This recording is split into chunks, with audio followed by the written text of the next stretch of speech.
I think Elaney got the subscription to Boxsu, and then you have to turn off the renewal, or otherwise you keep getting them. But this is the last one. We were talking about it, and I hadn't tried anything out of it yet, but I think she tried one of the things. Boxsu, other than that, I mean, any subscription service will try to keep you going, but I mean, so it's just happy snacks on the inside. I never noticed that. So just wanted to run through some of the stuff on here. I think the Boxsu is nice because they actually give you a book, and the book details everything that's in the box, what flavor, what region, all the backstory of all of that. So that's nice. This is not an ad. I'm just trying stuff out because I need YouTube content always, right? So I'm gonna start with these little guys. These look like pancakes. Pancakes with chocolate on the inside. There's quite a bit of stuff in here, actually, now that I'm thinking about it. I'm a bit hungry, but this is gonna ruin my dinner. I sound like my mom now. So this guy, if I can get him out, I don't want to rip the thing up too much, but I guess I'm gonna have to. Oh, there it goes. Consistency of a pancake, a little bit of what I'm assuming is chocolate on the inside, and they just look like silver dollar pancakes, basically. Okay.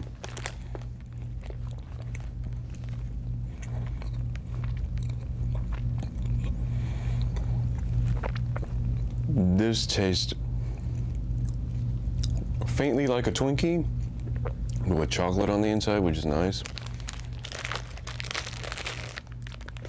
But like with all the Japanese stuff, it has all the flavors, but they're not, it's not that they're subdued, it's that we have stuff that's so elevated with flavor and sugar, and they put all this stuff in it. But that was nice. I don't know, it's kind of dry. I think that's the way it's supposed to be though. And the dryness is I'm gonna go through a few of these things. I'll just talk about what that was, because I honestly, these are really fun, but when you're trying to watch what you eat and not have as much size on YouTube anymore, I get that gets away from me sometimes, so I have to keep in check what I'm eating. I'm just being real with you. But that was Dora Choco, and having all these little snacks are quite delicious, but having all the little snacks is bad news in the long term, because you're just eating junk all the time. Not that this is junk in the bad sense, it's just junk food. Doesn't mean it's bad, it just means whatever, but that's another argument for another day. So that was Dora Choco.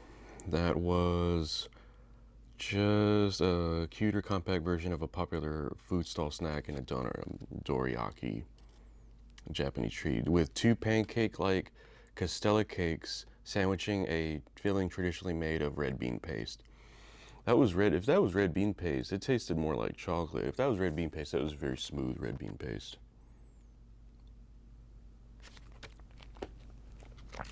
There's a few things I wanted to try, so I'm gonna go ahead and get into the second one. So the first one was Dora Choco.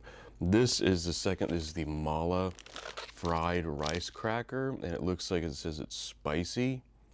So, and it says it might also contains a mollusk shellfish. So this is a savory snack.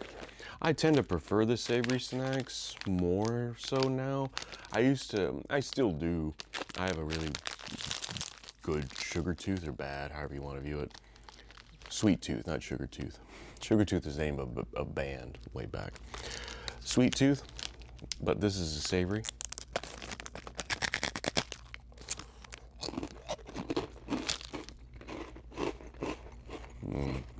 Mala fried rice cracker. This is incredible. A little bit spicy, real nice hard texture. It has a bit of a brininess, so I guess that's where the mollusk shellfish comes into play.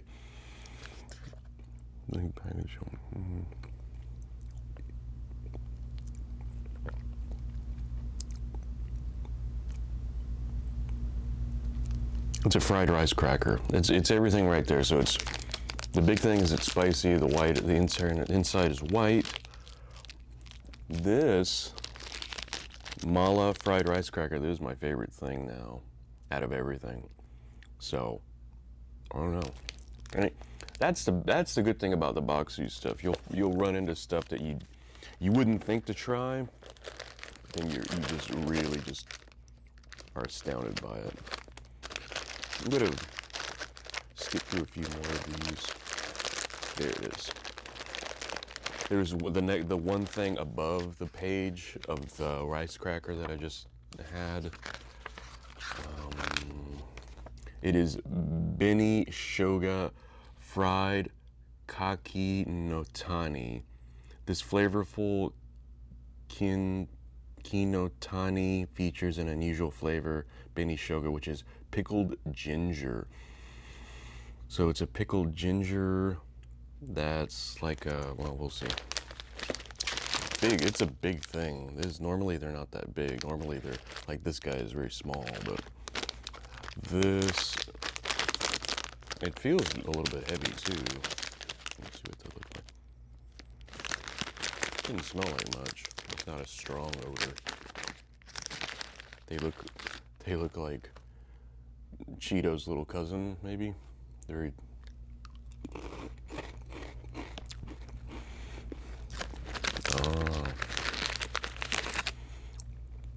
The pickled flavor is very strong. The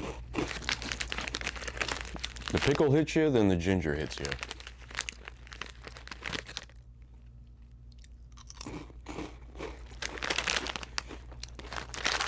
The sourness of the pickle, pretty prominent.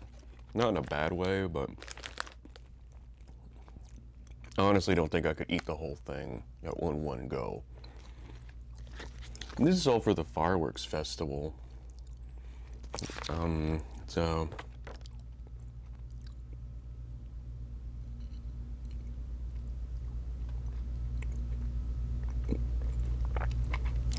basically a time of the year where they like to light off fireworks. You're outside a lot. I mean, when you're in Japan, you're outside the majority of the time, just walking from train station to train station. Even just that's what I ended up learning a lot from Japan, was that they eat like kings. The Japanese food was just outstanding, and you wonder, wow, how is everybody thin as a pin here? Because you have to walk everywhere. That's the best mode of transportation, because then you don't have to worry about traffic, which there wasn't a lot of traffic because everybody walked or took the train. You walk to the train station, and when you go to the train station, you go down 3 or 4 stories sometimes, and that means you have to walk back up 3 or 4 stories. So you're climbing stairs constantly.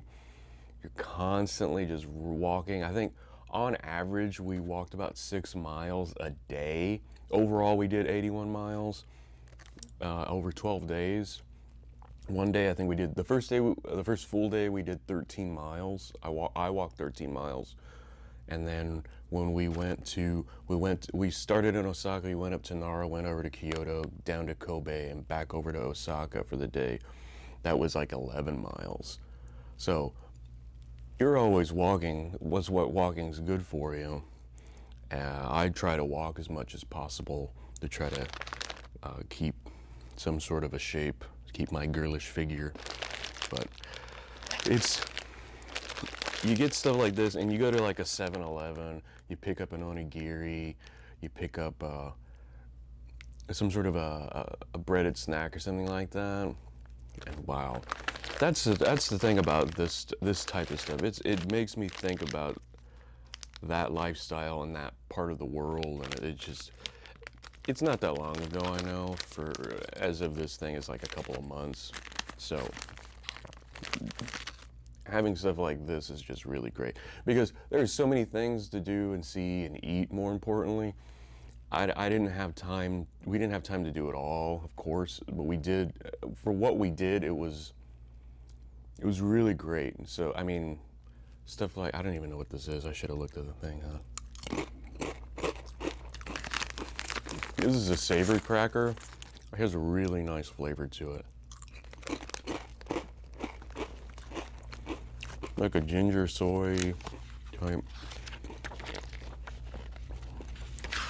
That's a fun thing about this too. You can kind of guess what it is, and then you can actually look it up. You don't have to think, well, I think that's what this is. There it is. Sauce umasen. So this senibi contains more flavor than you might want from an entire meal. Yeah. Worcestershire-based sauce is a beloved ingredient in Japanese festival cuisine, and is the star of this delicious senbi, senbi. So it's like it's a very savory, salty, deep salty flavor, but not terribly salty. This stuff is fun. I just enjoy this stuff. I'm probably could eat everything, but I actually want to have a proper dinner. So I just want to get through a little bit of this. These were a few things. There's a sweet thing and like three savory things. If you're ever interested in stuff like this in Boxsu, it's a pretty decent service. Just make sure that when you're done with it, you cancel. So I think I'm gonna cut it off there because I could, like, if I do the whole thing, it's gonna take a half hour. Nobody's gonna watch it. Maybe my mom's. Hi, Mom. Or my sister too. Anyway, this stuff is fun. I'm gonna try to get the top. This stuff is fun. If you're ever interested in Boxsu or anything like that, Eleni and I made 2 other videos with Boxsu stuff. Or we made another video with Boxsu stuff, and then we made a video with some other Japanese snacks. It's just, I mean, the presentation's great. The flavor profiles and everything are just right on point. It's not too much, not too little. It just gives you what you want. That's the big thing about Japanese food. It's just perfectly done. It's like, oh, that's how it's supposed to taste. That's every time I eat something like that, it's like, oh, you eat sushi and you get a little bit of the brininess that you want, and it's not too sweet or whatever. If you want to try it, I would suggest trying it. This is not an ad, so I'm not making any money off of it. So if you have any comments or questions or anything, you can leave them in the comments below, I guess. Nobody ever does, so I'll just say it because that's what other YouTubers say. Why not? So, Boxsu.